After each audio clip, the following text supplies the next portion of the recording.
Seamus Carrer, global writer and the poet. Thanks for joining us today. Thank you, Aaron. Thank you. So you have write a poem about Mr. Abdullah Öcalan. Would you like to share it with us before we start our interview? The poem I have here was really for the World Resistance Day for Rojava on November the 2nd in 2019. So I'll read that, if that's okay. Yes, please. The title is Truly We Live in Dark Times, which came from Bertolt Brecht. Truly we live in dark times. What kind of times are they when a talk about trees is almost a crime because it implies silence about so many horrors? Bertolt Brecht, to those born later, 1938. Truly, we live in dark times when the fate of 4 million people is decided by a handful of gangsters, when the voices of another 1,000 million stay silent, when under the flag of the butchers a handful of killers wait to unleash slaughter on humankind. Truly, we live in dark times when our world is shaped with only cunning and greed, and where words have been hung by their necks from lampposts or fall like drunken louts from the twisted mouths of politicians, while the bankers and the businessmen rub their grubby hands with glee. Truly, we live in dark times, when it rains fire and sharp steel on small children who ask you and me, why did you do it? And worse still, why do you let it be done? And worst of all, why are you so silent when I am in pain? Truly, we live in dark times. Now they even light the silence with fireworks and celebrities, while the world hides its face in front of a TV screen. We live in dark times, for I see now endless lines of people fleeing across the face of our desolate planet, while this handful of gangsters in expensive suits stand up for another round of applause. Thank you very much for that beautiful poem. So my first question would be, how did you get to know of the Kurdish movement? I suppose really my connection to the Kurdish struggle was through global rights. Basically, I was a bit shocked round about, I think it was about 2016, when the Turkish military invaded southeast Turkey, northern Kurdistan, and there was coverage really of the curfews in the cities there. Really, through my connection with global rights, I started really reading about the situation that the Kurds were facing.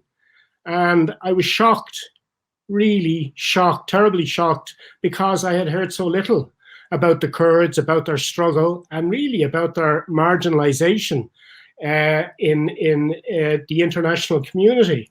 I mean, we've had a struggle here in Ireland that went on for a long time, but I mean, we got quite a lot of publicity about it. And, you know, while there was obviously a lot of oppression and a lot of complications, but it wasn't really, the struggle wasn't really conducted in secrecy and silence. And at the end of the day, we managed to secure a peace process, probably because the international community was so vocal and noticed so much the struggles and, I suppose, a lot of the barbarism that went on, a lot of the inhumanity. So when I encountered the Kurdish struggle, I was deeply shocked that I had heard so little about it. And then, I suppose, particularly around the Turkish military incursion into places like Diyarbakir, and then the terrible, terrible slaughter in Jazir, if I pronounced that correctly, I was just shocked that Turkey was actually allowed to just carry out such outrageous acts with so much impunity. So that was really, that was really the start of my interest. And while I'd been a community activist here, really struggling against poverty and a lot of the injustice that we have here in Ireland, I had more or less retired. I'd been a long time at it, and really a lot, I suppose, of the struggle here for a type of participatory democracy had probably been sort of worn down, probably because of the successes, the economic success of the Celtic Tiger. So a lot of the sort of the grassroots movements had been sort of, a lot of the energy had gone out of it. So I more or less backed away. But a lot of the anger that had kept me going, for having grown up really in poverty and with the type of oppression that poverty sort of lands you into when you're sort of born into that situation, a lot of that anger sort of came back. And when I started like hearing what was really happening to the Kurdish people, and I suppose since then, really, I suppose most of my involvement, because there isn't really much of a Kurdish support movement, as far as I know, here in Ireland. So a lot of my involvement has really been just to try and make a very small contribution towards ending the silence that, say, a country like Turkey or the Iranian regime as well gets away with in their treatment of the Kurdish people. Thank you. Also, do you see a role for poetry in the liberation struggle? That's a really complicated question, Aaron. But I suppose my own view, having been, I suppose, a socialist my whole life, the 20th century has probably been the greatest disappointment for socialists. And in my opinion, a very personal opinion, not because we lost so many revolutions, which of course we did, but rather because of the fact that we won a couple of significant revolutions. You know, I won't mention the Soviet Union, the old Soviet Union, or even China. It was the fact that we won, and yet we didn't manage to bring a sort of the dawn of what Marx described as a human society into being, but rather we perpetrated just another sort of cycle of oppression, of, you know, the list is endless just of the abuses that went on. So I suppose that whole question about humanization, that as I went down the years, just really thinking deeply about my own contribution to the struggle, that this whole thing about humanization became so important. I mean, we can get the theory right. We can engage in a military struggle, which we've witnessed here in Ireland with all the complications it brings up. But at the end of the day, if our goal is not a human and a humane society and a very, very democratic form of self-organization, well, what's the point of it? And the 20th century, I think, proved that. And particularly for the left, just because, as I've already said, because it wasn't our defeats that really affected us in that century. It was the success and the terrible way we have used that success to create more oppression, rather than a sort of a human and a liberated society and a liberated human being. Yeah. Do you think the so-called international community is listening to the Kurds? No, that's, well, again, I'm speaking from, I suppose, my own perception, Aram, here in Ireland. Now, I know we have a very small community here in Ireland. As far as I know, it's under 1,000, say, Kurdish people live here. And the few protests I have gone to, obviously haven't been too well attended, particularly by Irish people. Whereas the Palestinian struggle would get an awful lot of publicity here and, I suppose, a lot of support. And that's the thing that I suppose shocked me when I started reading about what Turkey was doing in northern Kurdistan. And it's that silence, I think, that is probably a major obstacle to a resolution to the whole Kurdish issue. I mean, the situation of the Kurdish people was created, obviously, by the colonial powers. And in a sense, it's that international community who has created that problem, in my opinion, has a tremendous responsibility to contribute to its resolution and to contribute to make up for the damage that it has done.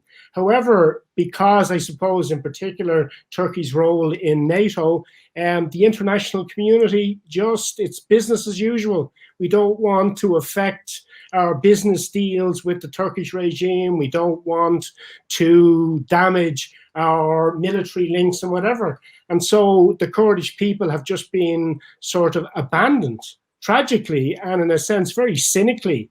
And the only way really to respond to that is really for people in large numbers, I think, to stand up and say that is not acceptable.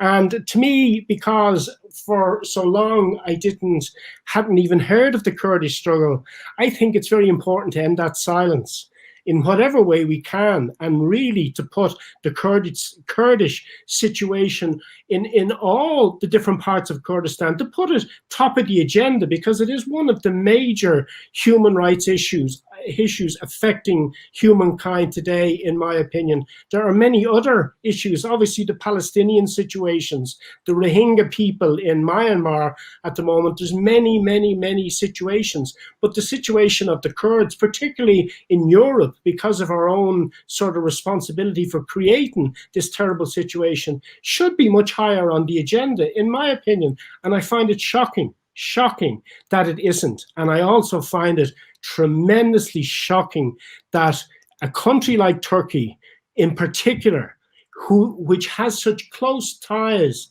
to the European community, can be allowed to perpetrate the war crimes that it does on a daily basis. Now, obviously, we see it's perpetrating, the regime there is perpetrating similar crimes against its own people. However, it has been perpetrating these crimes against the Kurdish and other minorities within the old empire. And we just stand idly by. We just sit and sort of bury our heads in the sand. Totally unacceptable. That silence is just shocking, Aram. Very, very shocking. What do you think of the Rojava revolution and of the governance model that they're proposing there? Yeah, I think that's a really important question, Aram. I've spent the last couple of years reflecting on this. And again, it's probably a question that needs an awful lot of reflection. And I don't think there's going to be easy answers. But to me, the great tragedy for left-wing people, or for progressive people, or even for just liberals that believe in democracy, in the sort of powerful drift towards the right that the world has been heading in, over the last, 20, 30, 40 years. The terrible challenge for us, in a sense, is the impasse that the fall of the Soviet Union, which was a positive thing, in my opinion, because there was very little progressive going on in the Eastern Bloc. But the fall of the Soviet Union sort of signified really the end of the momentum towards the type of change that the left believed in at the start of the 20th century. In a sense, I suppose, I'm being a bit long-winded about it, but in a sense, we had a path to follow at the beginning of the 20th century. And if you read the bits of history I've read, if you look at the German revolutions, if you look everywhere, right down to, I suppose, Che Guevara's campaign in Bolivia, there was so much energy, and there was a destination that we knew our destination as progressive people, as people who believed in a radical type of democracy. But over the years, and by the collapse of the Soviet Union, and now we see what's happening in China, where the Communist Party is probably the greatest capitalist entity, along with the international multinational corporations today, we've reached this powerful impasse. People don't know. We have no map into the future. And again, I'm probably being terribly long-winded, but to me, having confronted that impasse to the best of my own ability, obviously I'm not a theoretician, I'm not a philosopher, I'm just a working class guy that thinks about important things.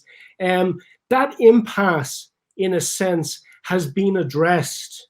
To the limited amount of reading I've done of Murray Bookchin and obviously of Öcalan, the fact that in northeast Syria, a way of organizing society has been put in place, and it's lasted, what, 8 years now, despite the terrible pressure it's been put under, despite the fact that it's working. I think that has tremendous importance for all of us, not just to offer a solution to the different type of crises we have in the Middle East, but as a role model for the rest of us. I know Subcomandante Marcos years ago in Chiapas, which we don't hear so much about now. To me, there was a great sort of spark was lit there, that it was possible to do things differently. It was possible to believe in a human future. Like, that was many, many years ago. And again, it seems to have drifted back into the silence.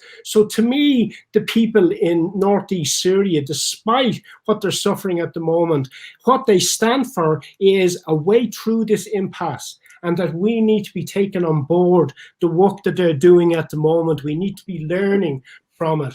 And even radically, I mean, the one, I suppose, simple analysis I had based, I suppose, on my own practice for the last 20 or 30 years as an activist, one thing I became very clear, that you could be on the left, but you could in a sense be very right wing on the left. And to me, the way of articulating that, it was this whole notion of participatory democracy. And so while there was many left-wing people who believed in a very centralized form of running things, and in a sense, in particular, where you have a military struggle, you can have an awful lot of centralization, and that seems to perpetuate a climate where oppression and abuse and inhuman sort of activity goes on. To me, the whole notion of participatory democracy has to be the door into the future. And the fact that it's actually happening at the moment, and again, the silence that surrounds that. I know people like Graeber, the guy who just died recently, I know he and many other people have written and tried to, I suppose, bring the whole Rojava situation into the mainstream media here. And to that small extent, we've managed, I suppose, to hear of it. But the profundity of what's going on there, to me, as a left-wing person that had to face the fact that the 20th century left us deeply impoverished on the left, that we had a century of, in a sense, abuse. We created police states. We created, as in Pol Pot and the Khmer Rouge in Cambodia. So to me, when we try and take all that on board, the whole situation now, the Kurdish liberation struggle, particularly what we're witnessing in Rojava, is the door into the future. And I'm profoundly shocked, again, from my own very personal position where I'm sitting. I'm shocked that that hasn't been taken on board. As you know, Kurdish leader Mr. Abdullah Öcalan is being isolated, and he's not being able to meet his basic human rights last 21 years now. What do you think Turkey is trying to achieve with isolating Mr. Abdullah Öcalan? Again, probably a very complicated question, Aram. I suppose that the way I would look at it, it's simply fear. I mean, the direction, I suppose, that the AKP regime in Turkey has gone, I don't understand. And whether the peace solution process that lasted, I suppose, for a short while, some years back, whether that was genuine or not. Obviously, since 2015, you know, the regime of President Erdogan has headed in a very, very narrow and destructive direction. And I think anything that would challenge that extreme right wing, I know some people use the word fascist. I'm very hesitant about using a word like that, but extreme right-wing direction, authoritarian, dictatorial. I think that the direction that the regime has gone in Turkey in the last couple of years, I think it's based on fear. You know, we can see now that the regime in Turkey not alone fears the Kurdish people or the Kurdish liberation struggle, it actually fears its own people. It actually fears its poets and its writers and its politicians, anybody who says anything at all. I mean, we're looking at a very, very narrow-minded authoritarian society. And so the isolation of someone like Abdullah Öcalan obviously just ties in with that, because Öcalan has become the figurehead, I suppose, for a much more progressive and enlightened form of discourse. And that has to be an enormous threat. And I think to maybe summarize that isolation, in a sense, that path and the intensity with which it's pursued, and as it takes a sort of a shape in the imprisonment of someone who's willing to contribute to a much needed peace process, I think that will secure the downfall of that very narrow-minded regime. I think they are just biding time, because they're signing their own, I don't want to use the word death warrant, it sounds too militaristic, but they're just walking themselves down a dead-end street. And I think eventually people are going to have to wake up. I mean, obviously the European Union, in a sense, has woken up, because the prospect of membership in the European Economic Community, is becoming almost non-existent anymore, just because of the European response to what's going on in Turkey. So in a sense, while it's a very negative that Abdullah Öcalan and all the other types of oppression, it's very negative what's going on there at the moment. I think it's also positive to the extent that you see a regime that's existing solely in fear, and it will do anything to hold on to power. And that, we've learned in history, that's a sign or a symptom of the end. So hopefully there is hope and light on the horizon. Could you also please comment about the Turkish state's policy on the arresting journalists, poets? As you mentioned, Turkey is like an open-air prison for the journalists and the activists as well. Do you think Turkey is a democratic state? Very short, very briefly, please.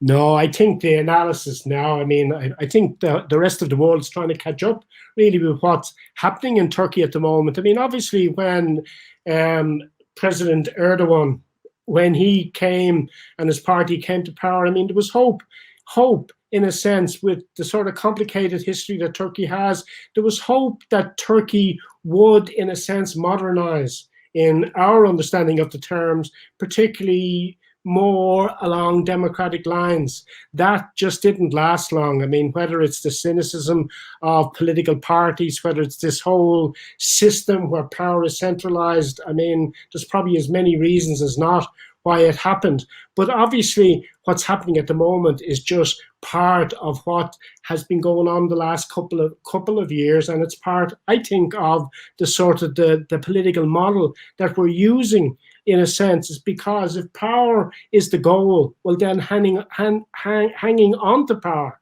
becomes so important, in a sense. And if you want to hang on to power, in a sense, the price of hanging on to that power is going to be paid by the rest of society. Because democracy, the more I think about it, again, as a socialist, democracy, while it has its sort of cliched, sort of taken for granted aspects, but if you look at what democracy really means, not so much in the way we use the term now, but in terms of freedom, what it means for us to coexist in our societies, democracy becomes so very important, in a sense, as a sort of a rule of thumb, a map, a guide, not to what we have now, but to how we are going to continue to relate to each other into the future. And I think somewhere like Turkey proves that if we don't continue to develop democracy and what it means, we're going to head backwards. And what we see with President Erdogan, what some writers, as far as I can see, are beginning to write about now, this man would like to move back into what is now called neo-Ottomanism, but he would like to move back to a period of empire. He'd like to move back maybe 100 years into the past, And I think it was Marx made the joke, if it was a joke, that, you know, history has a tendency to repeat itself.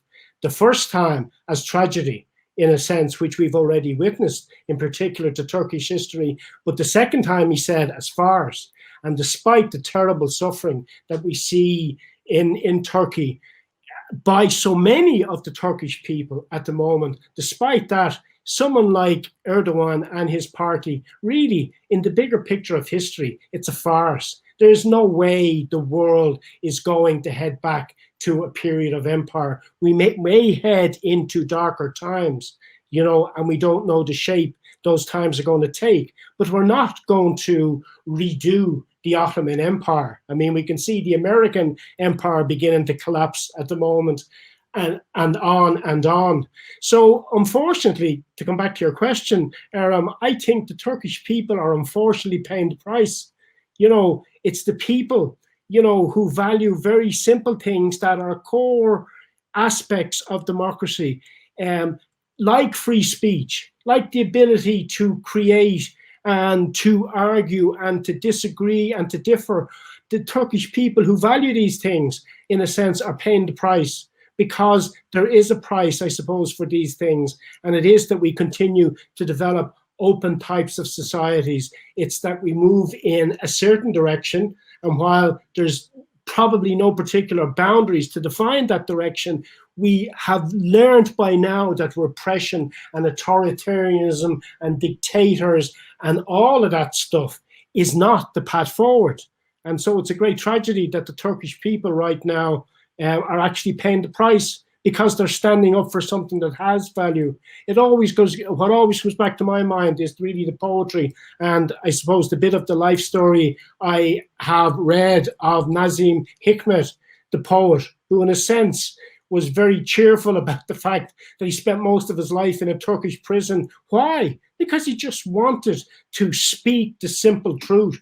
And at the same time, which is the thing, I suppose, that helps me, he had a tremendous love for his own people, for the Turkish people, and in particular, the Turkish sort of working class, the simple people, in a sense. And he had tremendous hope for the future, you know, and I see that that's, you know, the bits I managed to read in the media, I see that that hope is still alive and it's still there, you know, in the internal struggle and in the people who stand up at a powerful, tremendous cost. I cannot imagine myself personally not being a particularly courageous human being. I can't imagine what it's like just to be living in Turkey at the moment, where just to stand up and say something very simple, you know, could cost you so much. So I have a tremendous admiration for the people there and for his writers, and just for anybody who takes the ability to speak freely seriously.